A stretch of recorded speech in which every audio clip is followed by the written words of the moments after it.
আসসালামু আলাইকুম, সবাইকে স্বাগতম। প্রিয় শিক্ষার্থী বন্ধুরা, আজকে আমি যেখানে একটি সমন্বয় আছে, বলা আছে সমন্বয়ে বিমা সেলামি পরবর্তী বছরের 31শে মার্চ পর্যন্ত 1 বছরের জন্য প্রদান করা হয়েছে। এটা হচ্ছে সমন্বয়। আর রেওয়া মিলে বিমা সেলামি দেওয়া আছে 2400। সমন্বয়টি আমি আরেকবার পড়ছি, লক্ষ্য করি। বিমা সেলামি পরবর্তী বছরের 31শে মার্চ পর্যন্ত 1 বছরের জন্য প্রদত্ত হয়েছে। আর রেওয়া মিলে বিমা সেলামি দেওয়া আছে 2400, অর্থাৎ এই 2400 12 মাসের জন্য। কিন্তু সামনের বছরে মার্চ পর্যন্ত পরিশোধ করা হয়েছে, মানে এই 3 মাসের অগ্রিম আছে। তো আমরা এটা কিভাবে সমাধান করব? আর্থিক বিবরণীতে প্রথমে বিশদায় বিবরণী ছক অঙ্কন করলাম, ছোট্ট করে ছক অঙ্কন করেছি। তো বিশদায় বিবরণীর পরিচালন ব্যয়ের মধ্যে আমরা লিখব এই বিমা সেলামি কত টাকা রেওয়া মিলেছিল সেটা আগে লিখব। 2400 টাকা বিশদায় বিবরণীতে লিখলাম।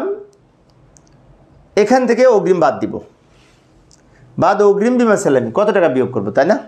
আচ্ছা, আমি পূর্বের ক্লাসে বলেছিলাম যে প্রশ্ন যদি বলা থাকে পরবর্তী বছরের 31শে মার্চ পর্যন্ত প্রদত্ত হয়েছে, এরকম কথা যদি বলা থাকে তাহলে 2400কে 15 দিয়ে ভাগ হবে। বাট যদি ওইটা না লেখা থাকে, এই ধরনের কথা লেখা থাকে যে বিমা সেলামি পরবর্তী বছরের 31শে মার্চ পর্যন্ত 1 বছরের জন্য প্রদান করা হয়েছে, যে 1 বছরের জন্য, তার মানে কি এই 2400 1 বছরের জন্য। তো 1 বছরে তো 12 মাস, সেজন্য আমরা যখন অগ্রিম নির্ণয় করব এই 2400কে 12 দিয়ে ভাগ। আর যেহেতু 31শে মার্চ পর্যন্ত, জানুয়ারি ফেব্রুয়ারি মার্চ 3 মাসের অগ্রিম, তাই অগ্রিমটা বের করার নিয়ম হচ্ছে এই 2400কে 12 দিয়ে ভাগ, 3 দিয়ে গুণ। তো 12 দিয়ে ভাগ করলে আমাদের হবে 200 টাকা। 200কে 3 দিয়ে গুণ করলে 600 টাকা হবে। 600 টাকা অগ্রিম আছে। 2400 থেকে 600 বিয়োগ করে আমরা পাবো 1800। আমি আরেকবার বলছি, রেওয়া মিলে যে বিমা সেলামি ছিল 2400, সেটা আমরা প্রথম ঘরে লিখব। এখান থেকে অগ্রিম বিয়োগ করব, 3 মাসের অগ্রিম। কেন 3 মাসের? যে মার্চ 31 পর্যন্ত, এটা ডিসেম্বর ফাইনাল অঙ্ক যদি হয়, মার্চ 31 পর্যন্ত পরবর্তী বছরের 3 মাস অগ্রিম আছে। আর সেই 3 মাস এর অগ্রিম বের করার নিয়ম হচ্ছে 2400কে এই ক্ষেত্রে 12 দিয়ে ভাগ হবে। কেন 12 দিয়ে ভাগ হবে? 1 বছরের জন্য বলা আছে। যদি 1 বছরের জন্য এটা বলা না থাকতো, শুধুমাত্র যদি বলা থাকতো বিমা সেলামি পরবর্তী বছরের 31শে মার্চ পর্যন্ত প্রদত্ত, এটুকু বলা আছে, সেক্ষেত্রে কিন্তু 15 দিয়ে ভাগ হতো। পূর্বের ক্লাসে আমি দেখিয়েছিলাম 15 দিয়ে কীভাবে ভাগ করতে হয়। বাট যেহেতু 1 বছরের জন্য বলা আছে, 1 বছর যেহেতু 12 মাস, তাই 2400কে 12 দিয়ে ভাগ, 3 দিয়ে গুণ করে এই অগ্রিম হবে। তারপরে এটা থেকে এটা বিয়োগ করে এখানে লিখব। এইবার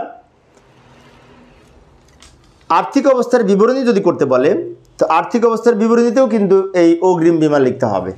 চলতি সম্পদের মধ্যে অগ্রিম বিমা লিখব। আর্থিক অবস্থার বিবরণীতে কিন্তু বিমা সেলামি যে 2400 আছে ওটা লিখতে হবে না, কারণ বিমা সেলামিটা হচ্ছে খরচ, এটি ব্যয়ের মধ্যে বসবে। এবং বিমা সেলামিটা রেওয়া মিলে দেওয়া আছে, যে বলা আছে রেওয়া মিলে দেওয়া আছে 2400। তো 2400 টাকা যেহেতু রেওয়া মিলে দেওয়া আছে, তো একবারই লিখব। রেওয়া মিলের আইটেম আমরা একবার লিখতে হয়। কোনোটা বসবে আয় বিবরণীতে, আয় ব্যয়গুলি, আর সম্পদ দায় মালিকানা সত্ত্ব বসবে আর্থিক অবস্থার বিবরণীতে। অর্থাৎ রেওয়া মিলের আইটেম একবার লিখতে হয়। তো এখানে 2400 লিখেছি, ওর কাজ শেষ।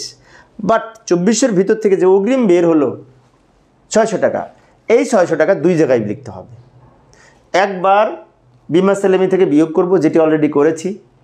আরেকবার আর্থিক অবস্থার বিবরণী যখন প্রস্তুত করব, সম্পদ পাশে চলতি সম্পদের মধ্যে লিখব অগ্রিম বিমা সেলামি, এই 600 টাকা মাঝের ঘরে লিখব, কারণ আরও চলতি সম্পদ থাকতে পারে, তাই না? এইভাবে আমরা অগ্রিম বিমা সেলামি লিখতে পারি।